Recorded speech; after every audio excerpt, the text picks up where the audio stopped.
ભરૂચ હાંસોદ પંથકમાં power grid corporation of India દ્વારા high tension લાઇનની ચાલી રહેલી કામગીરી 100 થી વધુ ખેડૂતોએ એકઠા થઈ અટકાવી દીધી હતી.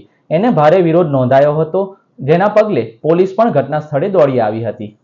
ભરૂચના હાંસોદ પંથકમાં પાવર ગ્રીડ લાઇનના કામને લઈ ખેડૂતોમાં ભારે રોષ જોવા મળ્યો હતો.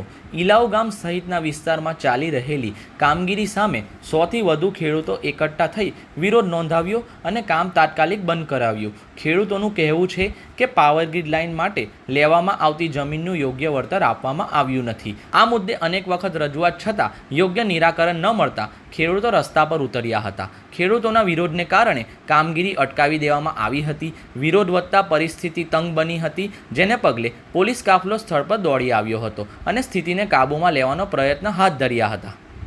હાલ સ્થિતિ નિયંત્રણમાં હોવાનું જાણવા મળ્યું છે.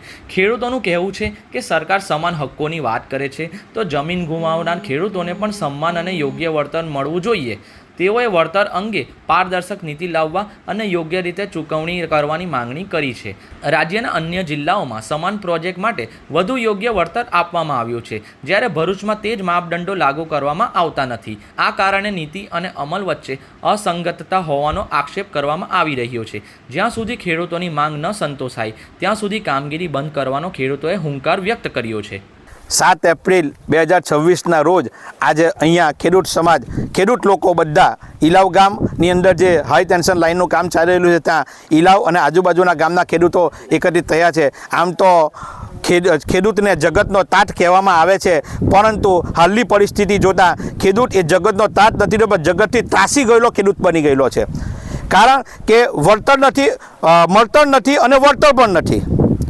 ખેડૂતને આ જે જમીન અહીંયાનો જે ખેડૂત છે એ કોઈ 20-25 વીઘાનો ખાતેદાર નથી. અહીંયાના ખેડૂત 2-3 વીઘાના જ ખાતેદાર છે અને એની અંદર તમે જોઈ શકો છો કે 1 વીઘા જેટલી જગ્યા એક તાવણની અંદર વપરાતી છે. તો ખેડૂત પાસે રહેશે શું અને એની અંદરથી ખેતી કેવી રીતે થવાની છે? કારણ કે ઓલરેડી એ લોકો ઊંચા ખેડૂત પકવવાનું તો ના પાડે છે. નાની ખેતી થશે તો એની પર ફ્લાવરિંગ કેવી રીતે આવશે? કારણ કે એ હાઈ ટેન્શન છે, 765 કેવી છે, એટલે એનું રેડિયેશન એટલું હેવી છે કે એની નીચે પક્ષીઓ પણ નથી આવવાના. પક્ષીઓ નહીં આવશે તો લાગ કેવી રીતે પડવાનો છે?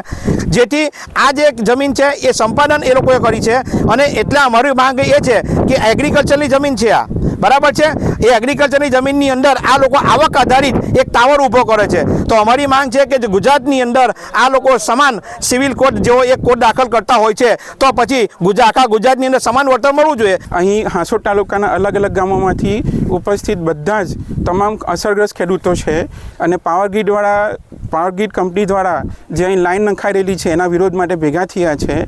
અમને એવું કહેવામાં આવ્યું છે અને સતત કલેક્ટર ઓફિસેથી સરકાર તરફથી બધાને એવું કહેવામાં આવે છે કે આ રાષ્ટ્રીય હિતનો પ્રોજેક્ટ છે, પબ્લિક ઇન્ટરેસ્ટનો પ્રોજેક્ટ છે, તો એને રોકી ના શકાય.